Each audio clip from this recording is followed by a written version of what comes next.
Then comes the benefit to cost ratio, or BC. The ratio compares to the benefits or the revenue to the cost of the different options. If your benefit to cost ratio is greater than 1, it means the benefits outweigh the cost. If the benefit to cost ratio is lesser than 1, then it means that the costs are greater than the benefits of the revenue and you won't go after those. The project with a higher ratio, benefit to cost ratio, would be better as a case. And of all of them, I personally like the net present value because it looks at the net present value of the total benefits minus the cost over many time periods. So it takes into consideration the future benefits and the future costs, and it brings it to the net present value.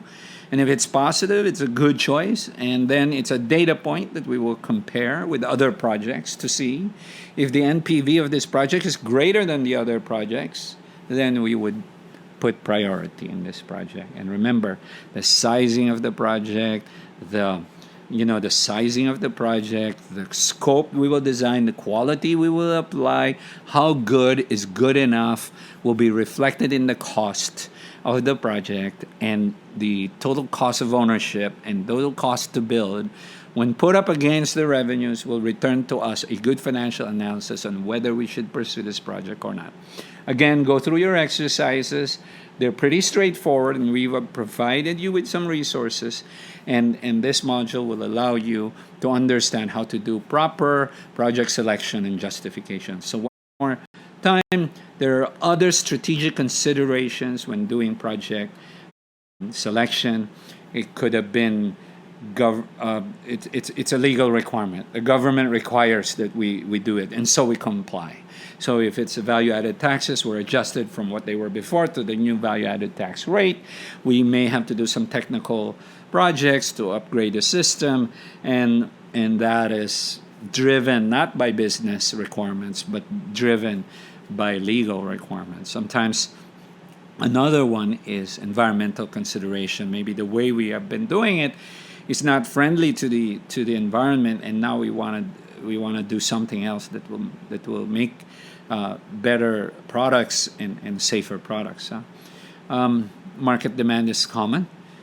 Business need is common. Social need is common. And lastly, technological advance. Sometimes, you get a better performing product because you picked that.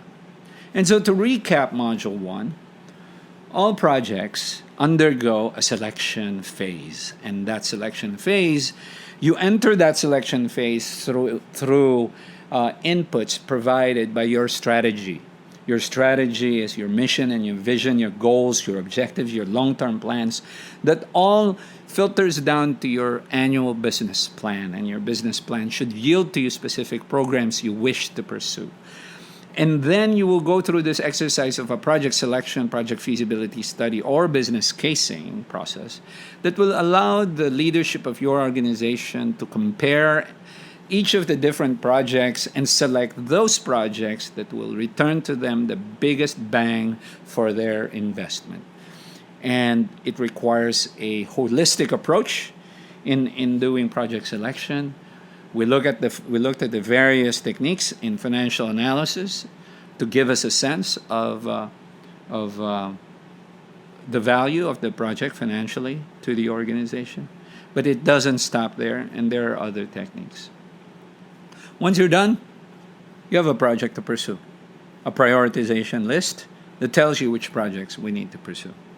If you have a very mature organization, you probably have a PMO that's providing this traffic control of the different projects that's coming in and out of the company. If your organization doesn't have the project management capability maturity, maybe it comes and trickles in from the boss, and in which case I can only assure you that it's perfectly okay. You're going to be late and it's going to be your fault, and I'm just kidding. No, I'm not kidding about the fact that as project manager, it's always your fault. It's because you're accountable, right? This is the analysis of how you go about project selection, comes in as an input. using the strategy of the company that filters down into its annual business plans that will give us guidance in terms of which projects to pursue, a prioritization list, using some kind of selection technique or some kind of a business case process.